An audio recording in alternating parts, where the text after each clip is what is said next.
ఆంధ్రప్రదేశ్ రాజకీయాల్లో కీలకమైన నియోజకవర్గం చంద్రగిరి. ఈ ప్రాంతానికి చాలా ప్రాధాన్యత ఉంది. చంద్రబాబు తన రాజకీయ జీవితంలో కాంగ్రెస్ నుంచి ఇక్కడే తొలిసారి గెలిచారు. ఇదే చంద్రగిరి నియోజకవర్గంలో అతిపెద్ద మామిడి మార్కెట్ దామల చెరువు ఉంది. గల్లా అరుణకుమారి ఈ నియోజకవర్గంలో 4 సార్లు కాంగ్రెస్ పార్టీ నుంచి గెలిచారు. ప్రస్తుతం ఆమె తెలుగుదేశం పార్టీలో కొనసాగుతున్నారు. ఈ సెగ్మెంట్లో కాంగ్రెస్ పార్టీ 6 సార్లు, వైసీపీ 2 సార్లు గెలిచింది. గత ఎన్నికల్లో ఇదే చంద్రగిరి సెగ్మెంట్లో YSR Congress party 20% vote share మెజారిటీతో గెలిచింది. అయితే ఇప్పుడు కూడా ద్విముఖ పోరుకు చంద్రగిరి రెడీ అయింది. మరి ఈ నియోజకవర్గం ఓటర్ నాడి ఎలా ఉందో తెలుసుకునే ముందు 2019 అసెంబ్లీ ఫలితాలను ఓసారి చూద్దాం. 2019 ఎన్నికల్లో చెవిరెడ్డి భాస్కర్ రెడ్డి వర్సెస్ పులవర్తి వెంకట మణిప్రసాద్ వీళ్ళిద్దరి మధ్య పోటీ జరిగింది. ఆ ఎన్నికల్లో వైసీపీ ఏకంగా 54% ఓట్ షేర్ దక్కించుకుంది. తెలుగుదేశం పార్టీకి 41%, ఇతరులకు 5% ఓట్లు పోలయ్యాయి. అంటే గత ఎన్నికల్లో చంద్రగిరి నియోజకవర్గంలో వైసీపీ నుంచి చెవిరెడ్డి భాస్కర్ రెడ్డి, టీడీపీ నుంచి పులవర్తి వెంకట మణిప్రసాద్ పోటీ చేశారు.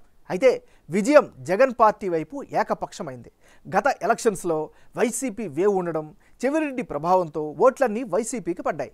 అదే సమయంలో తెలుగుదేశం పార్టీ తరపున పోటీ చేసిన పులివర్తి వెంకట మణిప్రసాద్కు టీడీపీ కేడర్లో పెద్దగా కమాండ్ లేకపోవడం, జనసేన నుంచి అభ్యర్థి నిలబడడం, ఓట్లు చేరడం వంటి కారణాలతో ఓడిపోయారు. మరి ఈసారి ఎన్నికల్లో చంద్రగిరి సెగ్మెంట్లో రాజకీయం ఎలా ఉండబోతుందో big TV exclusive detailed election సర్వేలో వెల్లడైనటువంటి అభిప్రాయాలను ఇప్పుడు పరిశీలిద్దాం.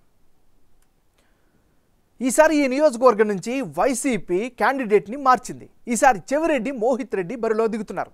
మరి చెవిరెడ్డి మోహిత్ రెడ్డికి అనుకూలమైనటువంటి అంశాలు ఏమిటి పరిశీలిస్తే, సెగ్మెంట్లో చెవిరెడ్డి భాస్కర్ రెడ్డి పలుకుబడి ఖచ్చితంగా ఈయనకు ఉపయోగపడుతుంది. పార్టీపై పూర్తి కమాండ్తో ఉండడం ఈయనకి కలిసి వచ్చేటటువంటి మరొక అంశం. చంద్రగిరిలో పాదయాత్ర ద్వారా చేశారు. ఈ యాత్రతో అందరిలో మమేకమయ్యారు. ఇది ఖచ్చితంగా ప్లస్ అయ్యే అవకాశం ఉంది. గ్రౌండ్లో తండ్రితో పాటే యాక్టివ్గా ఉండడం కూడా మోహిత్ రెడ్డికి కలిసి వచ్చే అంశం. మరి చెవిరెడ్డి మోహిత్ రెడ్డికి ఉండేటటువంటి మైనస్ పాయింట్స్ ఏంటి ఒకసారి పరిశీలిద్దాం. ప్రభుత్వ వ్యతిరేకతకు ఎంతవరకు అడ్డుకట్ట వేస్తారు అనేటటువంటి అనుమానం అయితే సర్వత్రా వెల్లువెత్తుతుంది. ఇది ఈయనకి సంబంధించినటువంటి ప్లస్లు మైనస్లు. తెలుగుదేశం పార్టీ నాయకుడు పులివర్తి వెంకట మణిప్రసాద్. మరి మణిప్రసాద్కి ఈసారి అనుకూలమైనటువంటి ఫ్యాక్టర్స్ ఏంటి? గత ఎన్నికల్లో ఓడిన సానుభూతి ఈయనకి ఖచ్చితంగా ఈసారి కలిసి వచ్చేలా కనిపిస్తుంది. రాష్ట్ర వ్యాప్తంగా తెలుగుదేశం పార్టీకి వేవ్ పెరుగుతుంది అనేటటువంటి ఒక వేవ్ కూడా ఈయనకి కలిసి వచ్చే అవకాశం ఉంది. ఏడాది కాలంలో సెగ్మెంట్లో బాగా యాక్టివ్ అయ్యారు. అందరితో కలుపుగోలుగా కలిసిమెలిసి తిరుగుతున్నారు. ఇక ప్రభుత్వంపై అసంతృప్తిని ఓట్ల రూపంలో వస్తుంది అనేటటువంటి నమ్మకం అయితే ఈయన పెట్టుకున్నారు. ఇది ఈయనకి సంబంధించినటువంటి ప్లస్లు. మరి మణిప్రసాద్కి మైనస్ పాయింట్స్ ఏంటి? పార్టీలో ఆశించిన స్థాయిలో పట్టుని పెంచుకోకపోవడమే ప్రధానమైనటువంటి మైనస్గా కనిపిస్తోంది. గతంలో చిత్తూరు టికెట్ ఆశించి అక్కడ వర్క్ చేసుకున్నారు. సో ఇవన్నీ కూడా ఈయనకి మైనస్ అయ్యే అవకాశం ఉంది. ఏదేమైనా ఇది ఈయనకి సంబంధించినంత వరకు ఉండే ప్లస్లు మైనస్లు.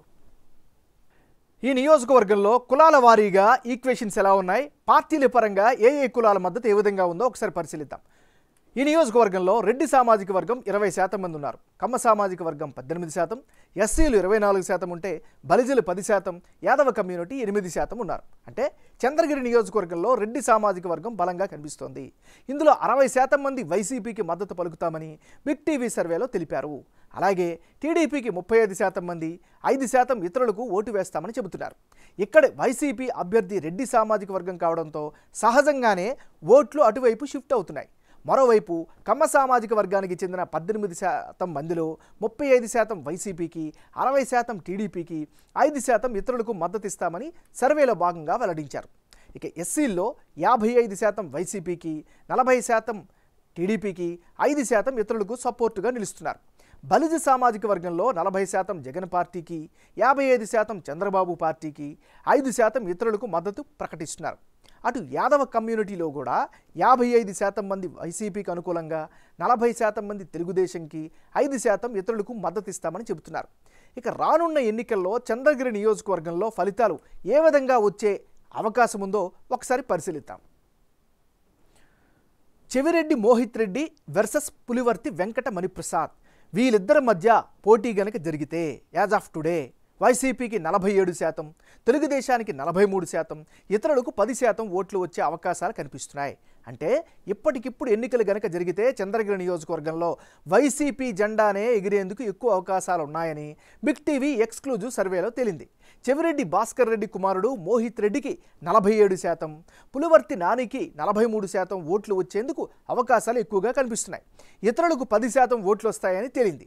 మోహిత్ రెడ్డి పాదయాత్ర చేయడం, నియోజకవర్గంలో యాక్టివ్గా ఉండడం, నియోజకవర్గ అభివృద్ధి జరగడం, కష్ట సమయాల్లో చెవిరెడ్డి భాస్కర్ రెడ్డి ప్రజలకు అండగా ఉండడం, పటిష్టమైన ఓటు బ్యాంకు ఇవన్నీ చంద్రగిరిలో వైసీపీ విజయావకాశాలను మెరుగుపరుస్తాయని బిగ్ టీవీ సర్వేలో తేలింది. అదే సమయంలో టీడీపీ అభ్యర్థికి చంద్రబాబు అరెస్టు ఉదంతం సానుభూతి ఓట్లను తెచ్చే అవకాశాలున్నాయని తేలింది. పార్టీకి సంప్రదాయబద్ధంగా ఉన్న ఓట్ షేర్ కలిసి వచ్చే అంశంగా బిగ్ టీవీ సర్వేలో తేలుతోంది.